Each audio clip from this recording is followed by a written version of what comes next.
Tracy Broughton. Tracy, look at this bling. I know. I mean, you're taking it to a whole nother level. If you have to have one, you might as well bling it out, right? You may as well. So you have had quite the story. I mean, you were kidnapped in a car at 3, was it? Correct. And then had 2 car accidents. Correct. One that you were able to walk away from, one that left you in a wheelchair. For 11 years. 11 years. And now you're walking again. Yep, I stood in 05 and went to 2 crutches in 06, and now I'm down to High one blinged out five. one. Woo! That's amazing, amazing. Yes. So what do you attribute it to?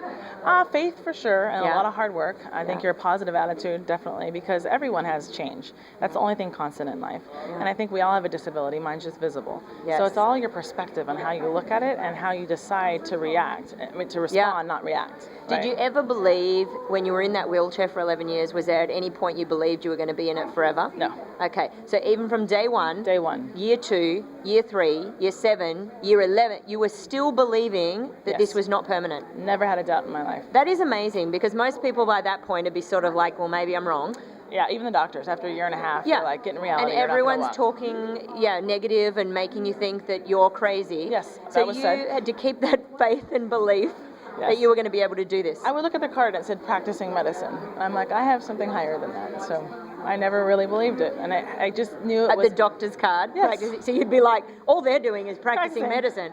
Practicing. Yeah. But I know better. Exactly. I've got a higher power. Absolutely. And that's bigger than a card. And it was when it was the right time. And I believe everything happens. You touch different people in different areas. I've been able to have kids. I've been able to, be the advocate for people with disabilities. Yes. Winning the first wheelchair. I was Miss Black California in my wheelchair competing against able-bodied people, where they said, you can't compete against able-bodied people. Well, look how beautiful you are. Thank you. I'm not surprised that you won. Right? But well, I appreciate that. You have more inner beauty than most as well. You just got a double dose.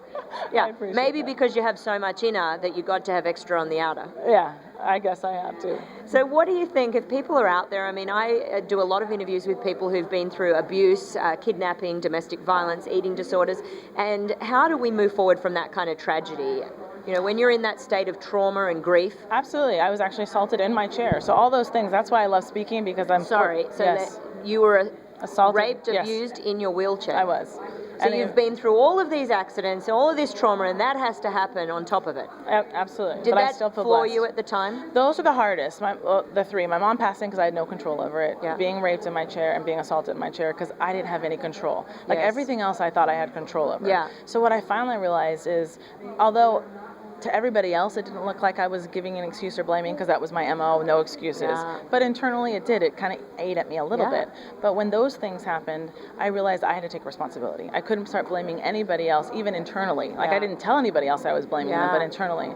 And I was left homeless in a wheelchair with my twin boys when they were 5 weeks old. Wow. And that was the finally defining moment when I said, you know what, I can't, if it's not for me, I have to do it for them. Yeah. And so I think sometimes if it's not your reasons why, maybe it's for something else, the charity you're really involved with, or you want to change something, or a parent or a child, whatever, that when you take it off of you and you become bigger and it's about more than that, then you stop focusing on everything that is wrong with you. Yes.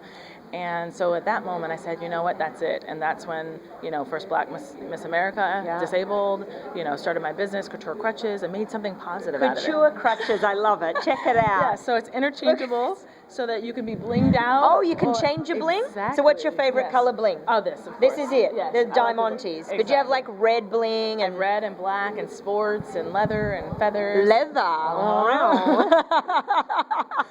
Well, I have a friend who has the most advanced bionic arm in the world. He lost his arm. Right. And one of the things with him is he actually said, I said, what would you tell your 14-year-old self? And he said, I'd tell him you're going to get a really cool arm. And so there are some gifts in our disabilities sometimes, because it's taken him on this incredible journey. Absolutely. So what has been the gift for you in all of this tragedy? I think just to make the best of every situation, and then for my children. One of their best friends is autistic. They see no color, no lines, no disability. Everybody's everybody. And so to have them have that wide mind space of anything's possible and not to prejudge or judge people has been the biggest gift that I could give my kids. Yeah. And to show them that anything's possible. It doesn't matter how bad it may seem or how long it may take. Go to therapy 3 times a day. Push it, whether it be your sports or your school or whatever you're dreaming to be. And so the biggest gift is what I can pass down to my children. Thank you, honey. Have a pleasure. Let's do a snapshot.